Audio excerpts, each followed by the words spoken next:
Hola amigos, bienvenidos a este episodio dominical dedicado a autores, su obra, su tiempo y que en esta oportunidad vamos a dedicar a Miguel de Cervantes y Saavedra y su gran obra El Quijote de la Mancha. Pero antes de eso les quiero recordar unas cuantas cosas. Primero, el tema Ignacio, no hay más que decir. Espero que estén saliendo mis datos a la derecha y si no están ahora saliendo, los pueden encontrar en cualquier otro video anterior de este programa. La guagua, la familia no necesita por las razones que les he dado. Segundo, en una de esas, si están viendo este programa temprano en la mañana de este domingo para ustedes, sábado en la tardecita para mí, quizás tengan tiempo todavía de organizar un almuerzo distinto en la Casa del Jamón, escuchando flamenco, comiendo rico, bebiendo, atendidos, en vez de estar ustedes preparando cosas, déjense atender en la Casa del Jamón. El espectáculo está programado para las 2:30 de la tarde, puede partir unos minutos después, así que usted llega tipo 2, por ahí se instala, se toma unos copetines y estamos Liz Taylor. Acuérdense que la Casa del Jamón está en Tenderine 171 y que al frente, cruzando Agustina, hay un estacionamiento subterráneo, así que todo es cómodo y seguro. Segundo, o tercero más bien a estas alturas, mis libros están disponibles todavía en el villegas.cl/tienda, Revolución y otros que preceden este como Insurrección y Tsunami y otros que no lo preceden sino que son de otros temas como Julio César, como La Torre de Papel, a propósito del programa que hice ayer sábado. Y bueno, el libro quedan muy pocos ejemplares, esa es la realidad. Usted verá, si no le interesa no hay ningún problema. Si le interesa, le sugiero que vaya ya a elvillegas.cl/tienda. Con El Quijote de la Mancha y su autor pasa algo que ocurre con otras obras también. Es tan importante en la literatura no solo española, no solo escrita en idioma español o castellano, como se decía antes, sino que a nivel mundial, que todo el mundo sabe que existe el Quijote. Incluso saben que la escribió un señor Cervantes. Y todo el mundo incluso tiene la impresión que la leyó en algún momento, y eso es lo curioso que quiero destacar. Como ocurre con otras obras, por ejemplo con la Biblia, todo el mundo sabe lo que es la Biblia. ¿Cuántos han leído la Biblia? No la han leído. Muchos no han leído nunca, o leyeron 1 o 2 capítulos de niños chicos, en versiones para niños chicos, con monitos, y tienen la sensación que es obra conocida, que es obra que ha formado parte de sus lecturas, que forma parte de sus personas, y en realidad no. Pasa con muchas obras clásicas importantes que tienen una majestad literaria, artística, cultural enorme, están en el hall de la fama, están en el Olimpo los dioses, pero no ha sido realmente apreciada, no ha sido leída, y yo creo que a muchos les pasa con El Quijote. Antes de entrar al Quijote mismo, veamos un poco de Miguel de Cervantes y su época para que nos ubiquemos. Miguel de Cervantes nació en Alcalá de Henares, eso es lo que dicen, en el año España, 1547, en la mitad del siglo XVI, el siglo de oro español, y murió en 1616. Fue novelista, fue poeta, fue dramaturgo, y fue soldado, hombre de armas, hombre de aventuras. Tuvo una vida muy azarosa. Fue uno entre 7 hijos de la familia, de los padres. Los detalles ustedes los pueden ver en Wikipedia, no tiene importancia que los dé aquí yo, no es innecesario. Como a muchos autores, como les he contado acá casi todas las veces, no hizo estudios superiores en ninguna clase, estudió aparentemente en algún colegio. Luego estuvo en Madrid, se fue a Madrid, no sé exactamente en qué condiciones, y ahí empezó a tomarle un gusto tremendo al teatro.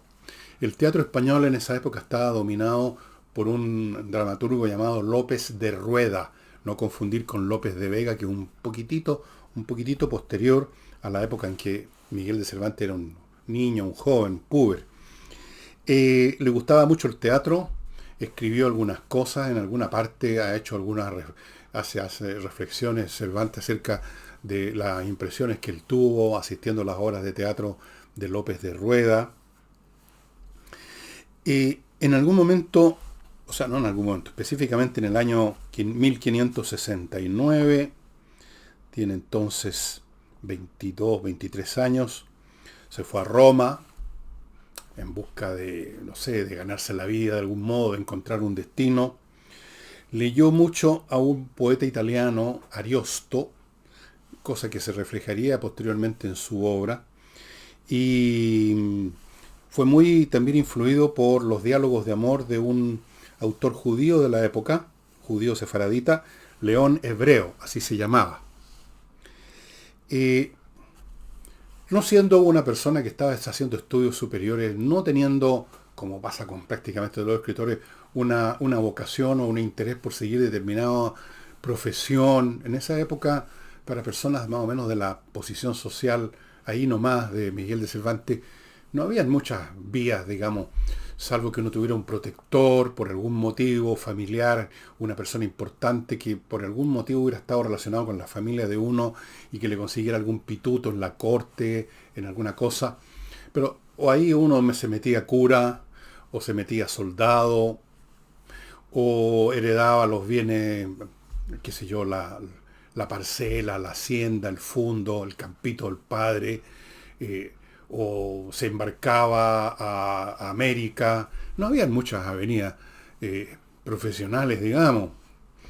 Entonces, este hombre siguió el camino de las armas. ¿Qué otra cosa había a su disposición? Y se hizo parte antes de eso, entre paréntesis, estuvo viajando bastante por Italia al servicio de alguien que llegó a ser cardenal, un señor Acquaviva. Recorrió mucho Italia. Pero, como les digo, lo importante aquí es que se recluta como soldado en el tercio, así se llamaban ciertas unidades militares españolas, no eran regimientos o batallones, eran los tercios, el tercio español, que era una formación táctica y un grupo de soldados, qué sé yo, da lo mismo, ese es tema para algún programa sobre formaciones tácticas. El tercio de don Miguel de Moncada, y con él se embarcó en la galera Marquesa y participó en la gran batalla de 1571, la batalla marítima de Lepanto, entre fuerzas europeas, habían barcos españoles, genoveses, venecianos, era una especie de coalición europea, no todos los países, no todos los reinos, digamos mejor, pero habían varios. Esa flota fue dirigida, estaba comandada por don Juan de Austria, un famoso militar de la época, y él participó.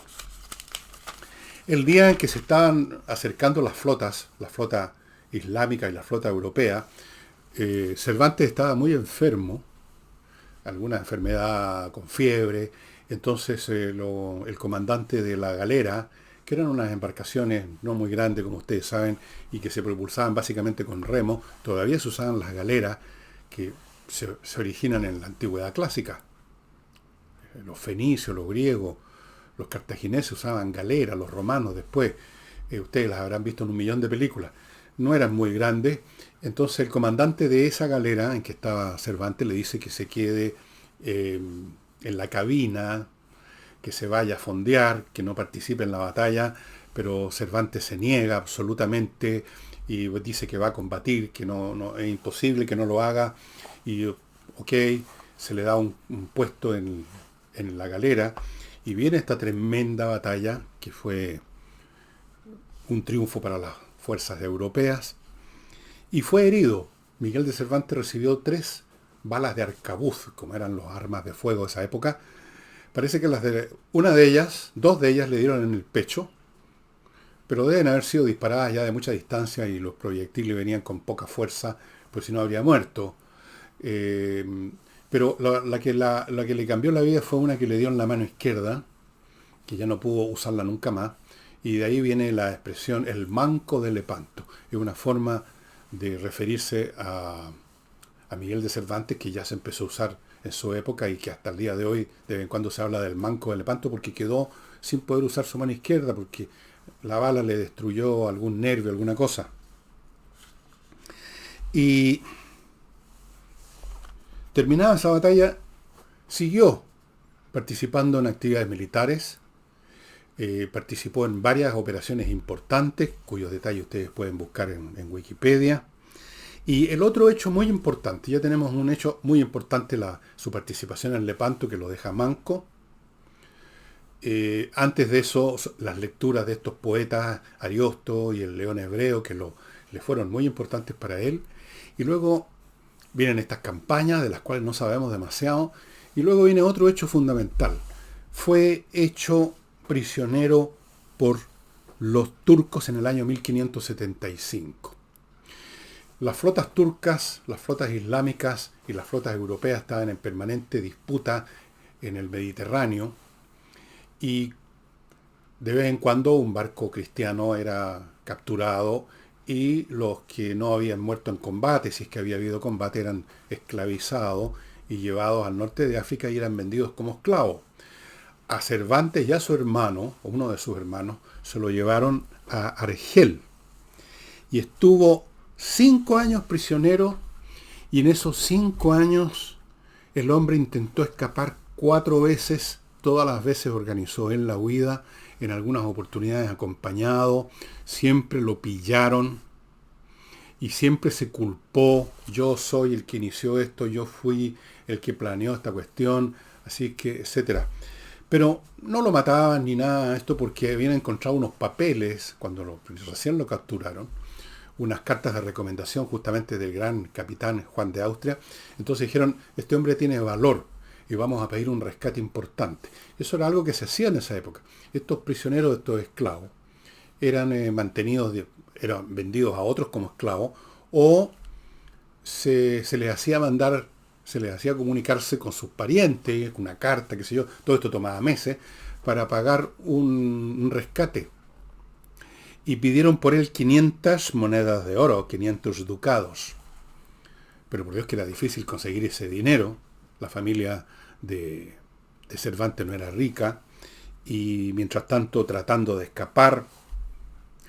En estos 5 años que estuvo prisionero de los turcos en el norte de África, en Argel, él obtuvo material para muchas obras de él.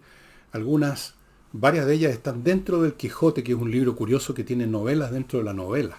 Tiene una estructura muy especial. Y son experiencias. El cautivo de Argel es una de esas novelas que están dentro de la novela. Y naturalmente las experiencias vienen de cómo vivió su cautiverio en esos 5 años. Miren ustedes lo azaroso de la vida de este personaje. Finalmente se logró conseguir la plata, y regresó en 1580 a España. Trató de buscar pega en distintas cosas. Recordemos, no era un hombre, su carrera militar había terminado, con esto de quedar manco, no había entrado a una orden religiosa, no tenía grandes contactos. Buscó distintas alternativas. En el año 1581 se estableció en Sevilla, se casó en algún momento y consiguió una pega como un burócrata del gobierno del reino, recorriendo las provincias que le tocaron a él gestionar para conseguir abastos, alimentos y cosas para la gran flota que estaba preparando el reino español para atacar a Inglaterra, cosa que ocurrió en el año 1588, como ustedes recordarán, que fue un desastre para los españoles.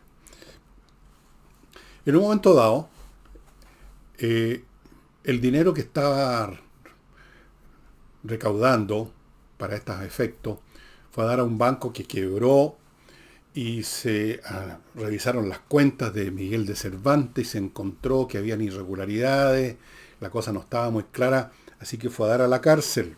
Estuvo encarcelado. Esto ocurrió en 1597. Y fíjense ustedes, hasta este momento Cervantes había escrito, no había tenido mayor fortuna. Sus obras de teatro parecían anticuadas en comparación con las obras de este otro gran dramaturgo que había sucedido a López de Rueda, López de Vega. había escrito un montón de cosas, pero no le había pegado el palo al águila. Pero en su residencia, digamos, en la cárcel, empieza a escribir, se le ocurre El Quijote de la Mancha, que es, por así decirlo, el compendio de todo lo que había vivido, había experimentado, había pensado, había leído. Y en 1605 fue publicada la primera parte de El Quijote de la Mancha. En 1615, un año antes que muriera, la segunda parte. Fue un éxito desde el principio, comenzó a ser traducido a todos los idiomas hasta el día de hoy. El Quijote es el segundo libro que ha sido más reeditado en toda la historia del mundo. El primero es la Biblia, el segundo es el Quijote de la Mancha. Ha sido traducido a todos los idiomas, a todos. Ha sido editado miles de veces y por muy buenas razones, ya lo vamos a entrar a ver eso. No crean ustedes que escribió solo el Quijote. Antes del Quijote y después escribió un montón de otras cosas. Por ejemplo, yo no las saqué para mostrárselas, debía haberlo hecho, las novelas ejemplares, que son 12 relatos muy distintos unos de otros, distintos temas, hasta uno policial hay por ahí entre medio. Escribió lo que se llamaba los entremeses, que eran una especie de obritas en miniatura, pero todo eso no es nada al lado del Quijote. Algunos dicen que si no hubiera escrito el Quijote, las novelas ejemplares le habrían permitido tener una posición respetable en el Olimpo de la fama literaria en lenguaje español, pero eso está a una distancia sideral de lo que significó el Quijote, que lo encumbró entre el top 3 o el top 5 de los grandes escritores de todos los tiempos. Homero, Shakespeare, Cervantes, Goethe, no sé cuál podría ser el quinto. Está en ese nivel máximo.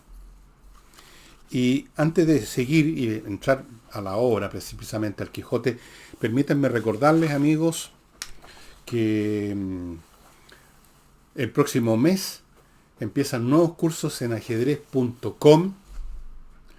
Ustedes pueden ver el teléfono para, digamos, la manera de contactarse con ajedrez, con el ajedrez. Y no olviden lo que les he dicho tantas veces, que es un excelente instrumento para desarrollar y disciplinar la mente de los niños y para mantener en buen funcionamiento la mente de nosotros los ancianos o de los jóvenes, o de la gente más joven que uno. Están por empezar los cursos, amigos, vaya poniéndose en contacto. Y continúo con Oxinova, que es uno de los auspiciadores firmes que tenemos para este programa dominical, que no tiene tantas visitas, pero en fin, yo me he dado cuenta que hay mucho cariño en la gente que lo ve y que me piden que lo siga teniendo. Y bueno, mientras pueda, mientras no me empiece a significar un costo ya prohibitivo, lo vamos a mantener. Puede que también tenga un límite en el hecho que yo no soy un especialista en literatura, ni mucho menos. Pero en fin, recordemos mientras tanto a Oxinova, este polvo que mezclado con agua se convierte en una colonia de bacterias que destruye los malos olores como por arte de magia. Esto sí que es eficaz. ¿Cuál es la gracia del Quijote, a fin de cuentas? Porque uno se puede decir, ok, el Quijote, el tipo medio loco, el viejo con la lanza que ataca un molino de viento creyendo que es un dragón, el gordito que lo acompaña, Sancho Panza, que es su escudero, y a lo mejor algunos de ustedes se acuerdan de unas 2 o 3 o 4 chambonadas más. ¿Y qué dirán ustedes? Bueno, ese es el punto. Ese es el punto. Yo creo que el Quijote es el tipo de libros que uno lo va apreciando mejor a medida que envejece. Yo creo que para un niño el Quijote es como un libro de aventura que le puede gustar o no, lo puede comparar con otro libro de aventura y puede considerar que el asunto no tiene mucha gracia y que corresponde a una época y a personajes que no le dicen nada. A medida que uno se convierte en adulto y sobre todo en adulto mayor y va uno mismo, por lo tanto, acumulando experiencias de la vida, el Quijote crece y crece y crece. Ya no importan tanto, aunque son entretenidas las aventuras del Quijote, todo el ir y venir de este personaje con su escudero por esos desolados campos de esa España más bien reseca que verde, esa España de mucha ganadería de ovejas, esa España que aparece como trasfondo todo el tiempo, una España que ya se estaba quedando atrás en el desarrollo europeo, tecnológico, económico, que estaba convirtiéndose ya en un país definitivamente segundón en el campo de la lucha por la hegemonía de las grandes potencias europeas, un país que se estaba quedando atrás económicamente, un país que estaba cada vez más en manos de los clérigos, de la religión, un país donde funcionaba la Inquisición. Bueno, ese es el telón de fondo, por ese paisaje se mueve el Quijote. Pero hay algo más, hay mucho más. Luego están, por supuesto, estas historias dentro de la historia. Por ejemplo, hay un artilugio muy novedoso para su época y hasta el día de hoy, que dentro del Quijote aparecen personajes que de repente dicen que están leyendo el Quijote. Porque se supone que el Quijote es un libro que escribió un sabio judío o árabe, no me acuerdo exactamente, pero en todo caso no español, de las aventuras de este caballero. Y ese libro está publicado dentro del libro del Quijote, y entonces hay algunos personajes que aparecen frente al Quijote y le hacen saber que están leyendo el Quijote. Bueno, cosas como esas son muy novedosas. Pero más allá de eso, más allá del entramado de las aventuras del Quijote y de su compañero Sancho Panza, el espíritu del Quijote, como se expresa no solo en sus actos locos, no solo creyendo cuando pelea contra unas fudres de vino, que está peleando contra unos monstruos y cree que el vino que corre por todos lados es la sangre de los monstruos, es las reflexiones del Quijote. Aquí y allá, con bastante frecuencia, a medida que avanzan por un camino, podríamos decir, hacia la próxima aventura, hacia la próxima chambonada, el Quijote, que es una mezcla de genio y de loco, quizás una mezcla que está siempre presente, hace unas reflexiones sobre lo humano y lo divino que son muy profundas, muy agudas, y fuera de eso, además, independientemente de esos raciocinios del Quijote, está el espíritu del Quijote que va apareciendo tanto a través de sus locuras como a través de sus corduras, a través de sus actos como a través de sus palabras, y va creciendo dentro de uno el Quijote, y uno empieza a entender que el Quijote es la expresión químicamente pura de lo que es todo ser humano con un mínimo de inteligencia y buena voluntad. Porque dejemos de lado los extremos de los tarados y de los seres malévolos que también existen, es la quintesencia. Esa mezcla entre un sentido práctico que a veces tiene el Quijote, sus fantasías, sus raciocinios basados en la experiencia, su, llamémoslo entre comillas, idealismo, su afán de hacer justicia. Todo eso somos nosotros, llevado a su quintesencia.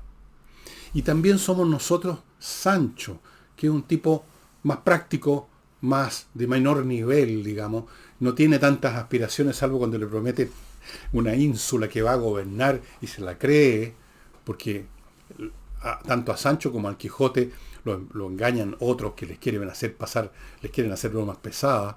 Y como decía un profesor que tuve yo de literatura en el colegio en el San Agustín, el padre Escudero, uno de los 2 o 3 más grandes eruditos de lengua española que existían en los años 50-60, decía que el Quijote se empieza a convertir en Sancho y Sancho se empieza a convertir en el Quijote. Se van mezclando.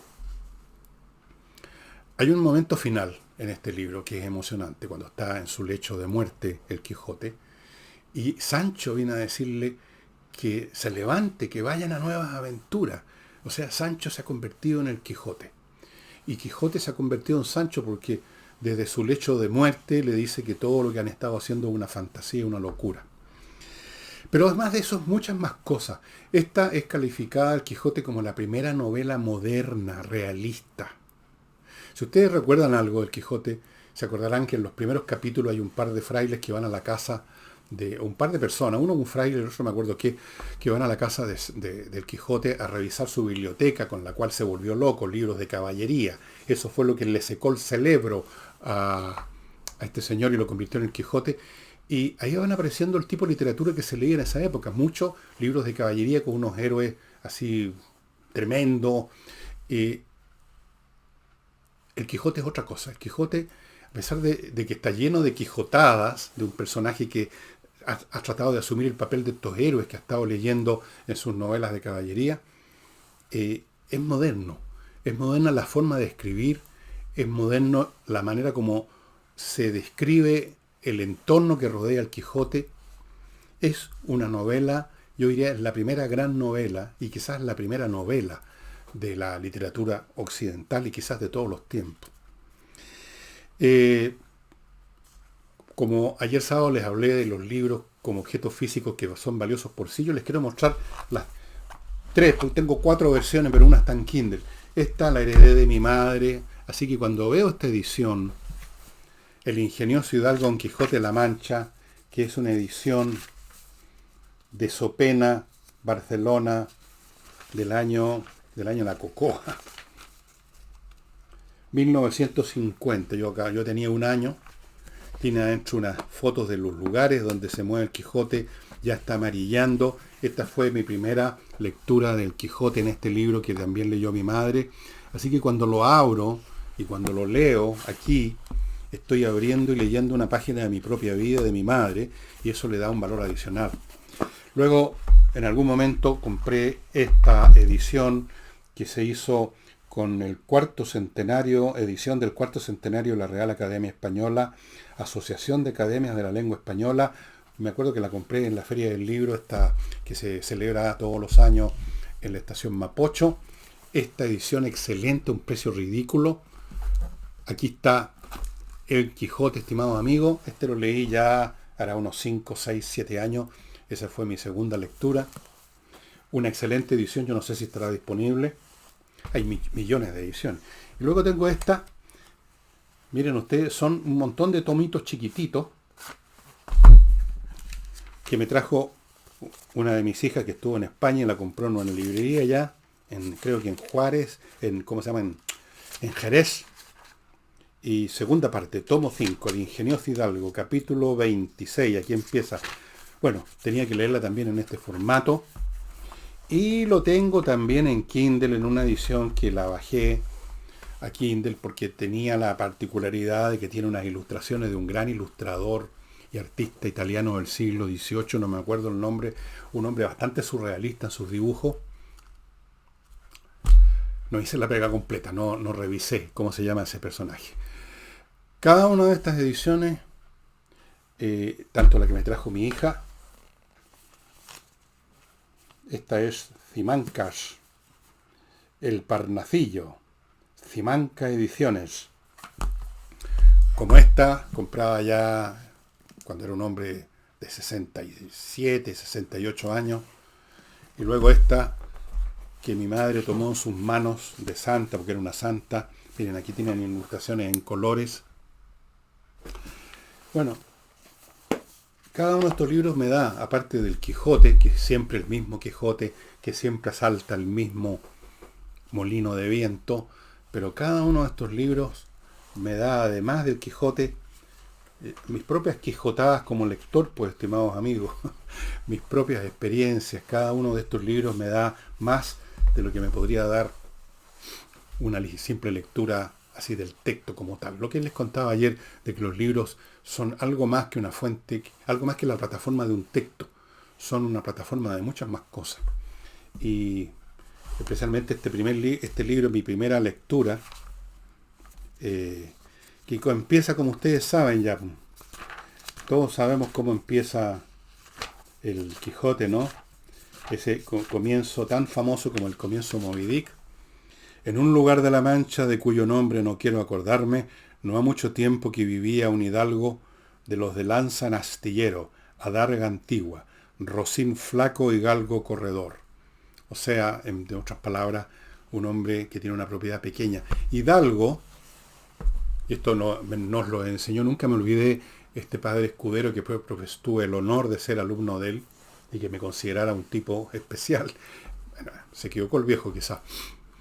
Nos explicaba que Hidalgo es una abreviación de hijo de algo, hijo de algo. O sea, alguien que tiene algo en el campo, una parcela pequeña, una propiedad menor. Ese es un hijo de algo, o sea, un hidalgo. No es un gran señor, solo hijo de algo. De ahí viene la expresión hidalgo. Todavía me acuerdo de esa lección. Y esas son las cosas que produce la lectura, además, ¿no? Que uno retrospectivamente se acuerda hasta de eso. Me acuerdo el día, la sala de clase, el momento en que el padre escudero nos explicó lo de Hidalgo. Amigos, si no han leído El Quijote, o si lo leyeron de niños o hace mucho tiempo, busquen alguna edición. Bueno, todas son el mismo texto, afortunadamente, aquí no hay problema de traducción. Busquen la que más les guste por su papel, por sus ilustraciones o por cualquier otro motivo y léanlo. Y créanme que cuando uno lee el Hidalgo, al Quijote, después de los 40 o 50 años, es otra historia. Ahora, si usted es más joven de 40 años, léalo igual. De todas formas, ya a los 30 años uno ve las cosas de una manera muy distinta, ¿no? Muy diferente. Y eso sería todo por hoy. Yo no sé si este programa en el fondo es una repetición de alguno que habría hecho del Quijote antes, pero busqué en YouTube y no encontré nada mío relacionado con el Quijote, pero si fue una repetición, hagan cuenta que es como la repetición mía de de las lecturas que he hecho, que es una repetición, tal como me he repetido la lectura. Y si usted no se ha repetido, repítase. Y si no ha leído nunca el Quijote, tiene que leerlo ya, amigo mío. Estos son los libros que hay que leer antes de parar las charlas. Y antes de irme, no olviden Mi Climo. ¿Eh? Mi Climo lo está esperando con esta tremenda oferta de que le instalan equipos y a los 6 meses mantención gratuita para que su equipo siga funcionando al 100%. Gratis. miclimo.com, la mejor climatización. Hasta el Quijote habría estado de acuerdo conmigo en que es así. Y no olviden espacioajedrez.com, que inicia sus clases en agosto. Y eso sería todo por este domingo. Espero que me hayan acompañado por lo menos unas 20 personas que sean, para no ponerme a llorar a gritos aquí. Y nos estamos viendo el lunes. Chao.